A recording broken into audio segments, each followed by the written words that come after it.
Yeah.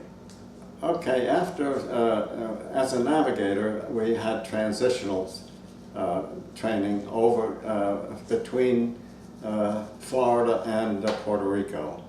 And we would make frequent flights, over water flights. This is to train us to navigating over water poses very different problems than navigating over land. During this flight, we stayed at a home on the campus of Florida State University, I think it was. It was south of Miami, some miles, quite a few miles south of Miami. And we had a group of us there. We were all navigation trainees. And we would have a rip-roaring time going into town every night, take the bus into town. Whoa, it was a wonderful period as far as that was concerned. But by and large, we learned navigation over water. So my first assignment was over land. I was shipped to India. Remember landing at Calcutta? We stayed at the Mohata Palace, where we were served at a long table. Of course, we were navigators, but we were officers. And that meant that we were treated like officers were in those days.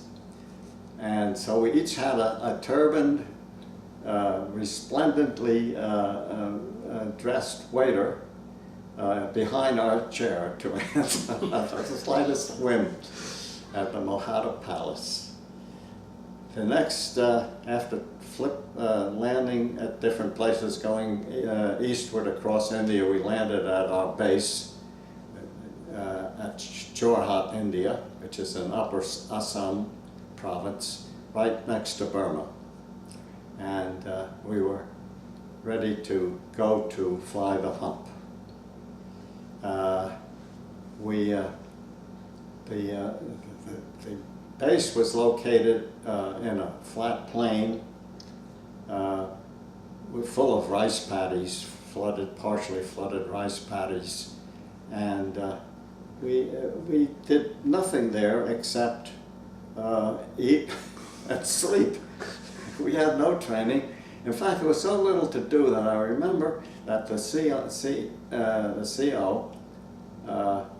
put out an order one day that there's no more, officers will no longer walk around the camp nude.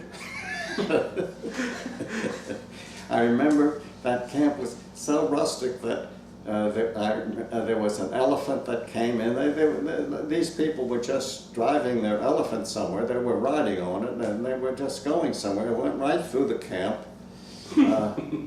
And when we wanted a haircut, this fellow would seat us on a little stool outside and shave our hair with a straight razor, no soap, no nothing, and that was how we got our hair cut. But anyway, flying the Hump, we were flying B-24s, which had been converted, the Bombay was converted to hold cargo, mostly gasoline, drums, and ammunition, bombs, that sort of thing. And they were called C-87s. I just looked up my flight record of that. I still have it, and I have all C-87s. They were actually, that was the cargo version of the B-24. So they had their turrets were still on them, and the nose guns, and we had the flight consisted of pilot, co-pilot, navigator, radio operator, and engineer, a 5-man crew. And the engineer was also the gunner, if they manned the guns. So sometimes they were manned, sometimes they were not manned. I only, in all the time that I was crossing the Hump, I only saw one plane, which I think had to be a Jap fighter plane, but it was lost in the clouds. There was no threat to the plane, there was no firing, and that was it. We would land, it's a 3-hour flight roughly, and we'd land at China and often have breakfast there, which was delicious.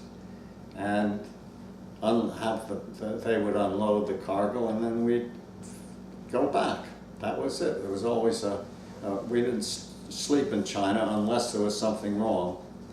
And a couple times we didn't go to Kunming. That was the usual landing spot. We went to another base, which made it interesting. I remember one time we went to a base.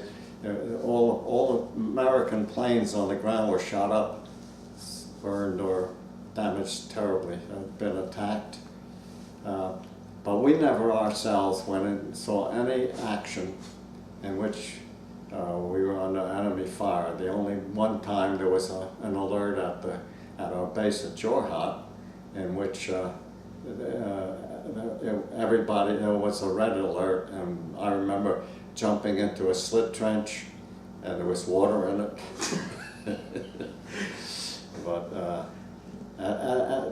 so let's see. The Hump flight itself, as I said, was 3 hours. We'd ride up this valley, and soon we were up there around 26 to 28,000 feet, and we were really flying over the Hump. And then once we got over that, we'd be starting to go down, and we'd start to see plowed fields and so forth. It was a very common, and there were 4 rivers that we passed over. Mekong was one of them. And on the way up, the most beautiful part of the trip was sometimes, if it was clear, we would see the mountains, which were beautiful at that height, and above us, frequently above us. And if it was cloudy, which was most of the time, we would just go into the clouds, and I'd just navigate by dead reckoning, which is calculations. And we always made it okay. But one time, we went into there must have been a terrible storm in the mountains, in the clouds. And we were in the clouds, and we lost all sense of orientation, because the wind, the vertical currents would lift the plane and then drop it, and we were essentially weightless and would stall out if the pilot didn't take the proper action.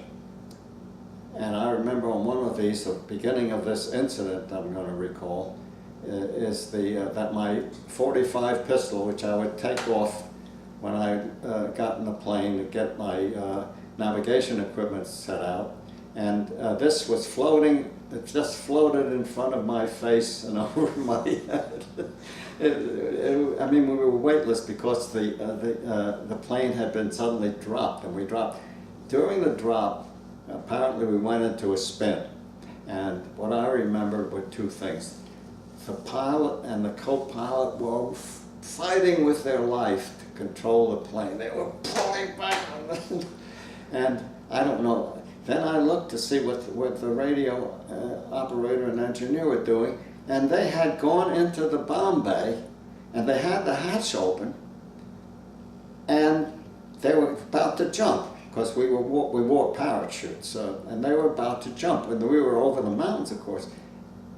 I yelled, I was mad. They first of all had not taken their oxygen mask with them. The first thing I did, I threw them. I was so mad. I threw the oxygen masks at them, told them to close the goddamn hatch and get back in the cabin. Years later, it was probably 2 to 3 years later, and we were still in the war, because this was the beginning of the war, and I met one of them, and I didn't recognize him, but he recognized me, and he thanked me. Possibly saving his life, I don't know, but anyway, he remembered, and that felt good when he said that. But anyhow, getting back to the incident, we were in the midst of one of these storms, and with the pilots pulling back on the stick, and all I know is that we went into what had to be a spin, from considering what the directions were. I'd glance at the compass and so forth. I couldn't, because we were in complete cloud, so we had nothing but our sensations and the instruments to tell us where we were and how. When we got on the ground, we did make it, and we got on the ground at Kunming, and they, they, the, they went out to inspect the plane, and the rear horizontal stabilizer, which is the rear little flat wing, was corrugated. It looked like the corrugation on corrugated cardboard. The strain had been so great. Oh no, that must have been the rudder, the elevator. That's right, not the wing itself, but the elevator was corrugated from the pressure of the force on it and the force of the control cables on it, and it had actually corrugated. So we had to stay overnight then until we got another plane to go back on. And we left that plane there. That had a long-term repair, at least a longer repair, and that was that.